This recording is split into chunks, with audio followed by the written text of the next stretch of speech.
You, Harry S. Truman, do solemnly swear. I, Harry S. Truman, do solemnly swear. You will faithfully execute the office of President of the United States. That I will faithfully execute the office of President of the United States. And will, to the best of your ability. And will, to the best of my ability. Preserve, protect, and defend the Constitution of the United States. Preserve, protect, and defend the Constitution of the United States. So help you God. So help me God.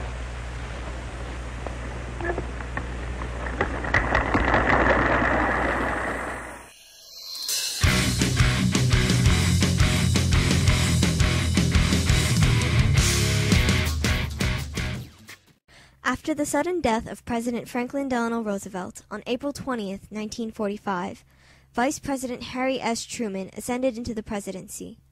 Upon ascension, Truman became the 33rd President of the United States. Usually the President handled all the work, and when Truman came into office, he knew nothing more of the current situation of the United States than the general public did, and he was faced with a very large task. At the time, World War II had not yet ended, and Truman became responsible for ending the war.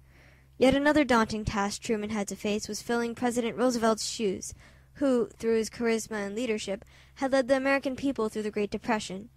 However, Truman proved himself to be a president able to make politically difficult decisions and overthrew the widely held belief that his policies would be more conservative than those of FDR. In the first year of his presidency, Truman brought about the end of World War II with the dropping of nuclear bombs on Hiroshima and Nagasaki. Germany had already surrendered, and when Japan soon followed, Truman was able to create peace treaties with the remaining countries and help Europe rebuild. Although he had many responsibilities on the international front in the post-war era, there were many domestic hurdles for Truman to overcome. First would be the task of bringing a wartime America back into normalcy, both socially and economically. During the war, the Roosevelt administration had regulated the American economy to an unprecedented degree, implementing price and wage controls, rationing and allocating resources, and setting production targets for American industry. With the war's end, Truman needed to reorganize the nation's financial system towards consumer production and clarify the government's future role in the economy. President Truman addressed this issue with his 21-point message, which he presented to Congress. In it, Truman called for new public works programs, legislation guaranteeing full employment, a higher minimum wage, extension of the Fair Employment Practices Committee, the FEPC, a wartime agency that monitored discrimination against African Americans in hiring practices of government agencies and defense industries, a larger Social Security system, and a national health insurance system. While Truman was able to pass legislation on full employment with the Employment Act of 1946, the rest of his reforms fell out as Republicans and conservative Southern Democrats in Congress continued to reject them. However, these policy requests demonstrated that Truman would attempt to continue the New Deal liberalism that FDR began. The end of the war brought many critics to believe that there would be a recession, similar to the one after World War I, but they were not able to account for the rise of sales and inflation due to millions of soldiers returning from war with unused paychecks. President Truman wanted to stabilize the country's economy, however his domestic policy often contradicted with that of the Republicans. During the disorderly post-war reconversion of the economy of the United States, there was inflation, numerous strikes, and severe shortages in housing and consumer products. Truman faced challenge after challenge in these domestic affairs. Consumer goods in high demand were slow to appear on the nation's shelves, which frustrated Americans who wanted to end the frugality with which they lived throughout the war. As price controls began to disappear in mid-1946, prices soared. The greatest public outcry went toward the price of meat, which doubled over a 2-week period in the summer. In response, the government reinstituted price controls, angering meat producers who then withheld meat from the market. A New York Daily Newsline read, "Prices soar, buyers soar, steers jump over the moon." Inevitably, shortages and inflation also caused many riots in the steel, coal, auto, and railroad industries.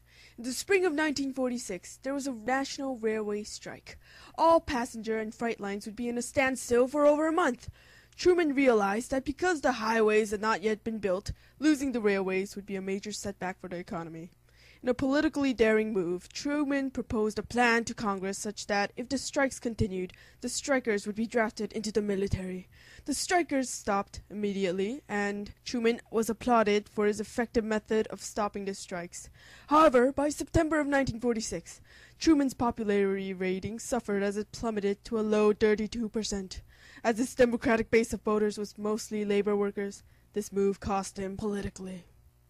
In the congressional midterm elections of 1946, Republicans touted slogans that stated, "Had enough," and "To err is Truman." Voters were tired of the constant Democratic control of the governmental branches, and the Republicans were able to win back control of both the House and Senate. The Taft-Hartley Act, or the Labor Management Relations Act, was enacted on June 23, 1947, sponsored by Republican Senator Robert Taft and Representative Fred A. Hartley, Jr. This bill passed through Congress after the members of the Congress overrode President Truman's veto. Labor leaders would call it the Slave Labor Bill, as it amended the National Labor Relations, aka Wagner Act of 1935, to extensively monitor and limit the activity and power of the labor unions. Using the act, management was allowed to run its company in what it viewed as the most efficient way. The amendments enacted in Taft-Hartley added a list of prohibited actions or unfair labor practices on the part of unions to the NLRB, which had previously only prohibited unfair labor practices committed by employers. The Taft-Hartley Act prohibited jurisdictional strikes, wildcat strikes, solidarity or political strikes, secondary boycotts, secondary or common citizen picketing, closed shops, and monetary donations by unions' federal political campaigns. It also required union officers to sign a non-communist affidavits with the government. Union shops were heavily restricted, and states were allowed to pass right-to-work laws that outlawed union shops. Furthermore, the executive branch of the federal government could obtain legal strike-breaking injunctions if an impending or current strike imperiled the national health or safety. While President Truman argued that it would take fundamental rights away from our working people, he subsequently used the act 12 times during his presidency. Nevertheless, Truman's opposing of the Taft-Hartley Act allowed him to recapture the support of organized labor. Throughout 1947 and 1948, inflation continued to be a problem, so Truman proposed price controls to deal with the problem. This request was adamantly rejected by Republicans, who instead passed legislation mandating economic controls and rationing.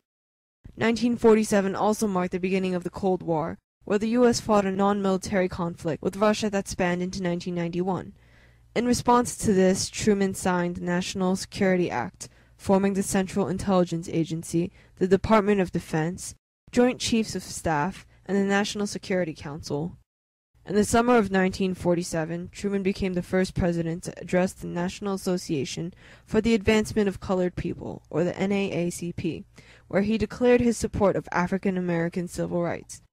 Also soon after, Truman's Civil Rights Commission produced a detailed paper for civil rights legislation. Through this, Truman attempted to win over black voters, who were vital to winning future elections. During his 1948 State of the Union address, Truman again called for civil rights legislation, national health insurance, a housing program, and a higher minimum wage on a cross-country train tour in early 1948, also known as the Whistle Stop Tour.